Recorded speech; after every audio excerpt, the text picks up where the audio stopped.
For more than 20 years, he lived under the radar, blending in, changing names, and leaving almost no trace. But in the end, it wasn't a SWAT raid or a high-speed chase that brought him down. It was something far more ordinary and far more surprising. Tonight, the chilling story of an Albanian man convicted of murder in Italy, who thought he had escaped justice forever, until Florida law enforcement knocked on his door.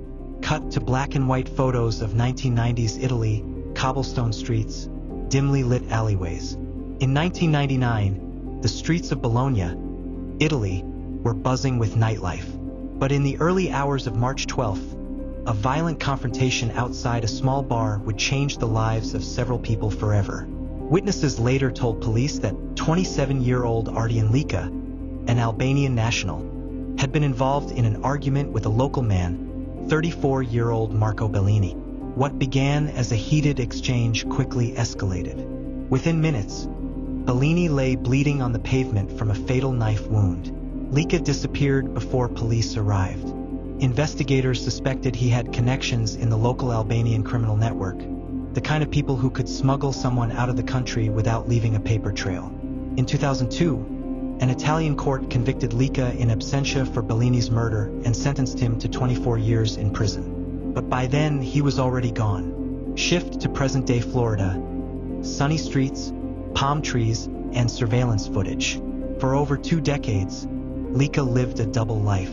Authorities believe he crossed through multiple countries under false identities, eventually making his way to the United States. By 2005, he was quietly settled in Florida, working odd jobs, keeping a low profile, and avoiding anything that might require fingerprints or background checks.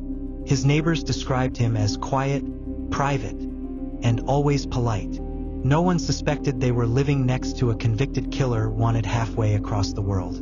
Montage of police databases, Interpol alerts, and immigration records.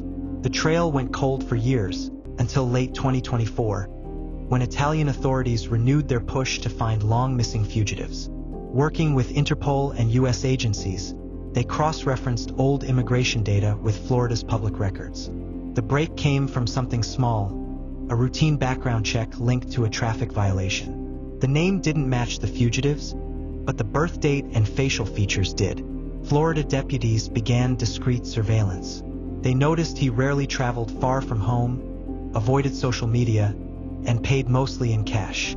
Everything about him screamed someone who didn't want to be found. The original motive for the 1999 killing remains murky.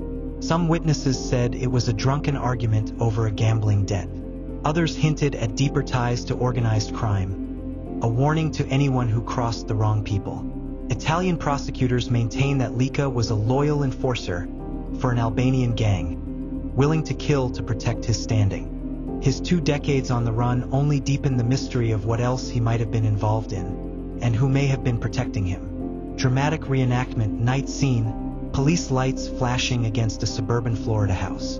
In July 2025, U.S. Marshals and local deputies surrounded Leka's modest home. When they knocked, he opened the door calmly, almost as if he had been expecting them. He offered no resistance, but his eyes reportedly stayed cold and unblinking. He now sits in a Florida jail, awaiting extradition to Italy.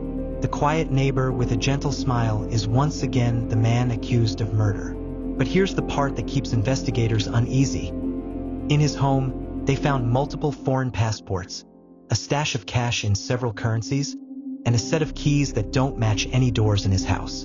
Was Ardian Leka simply hiding from one crime? Or was he running from something even bigger?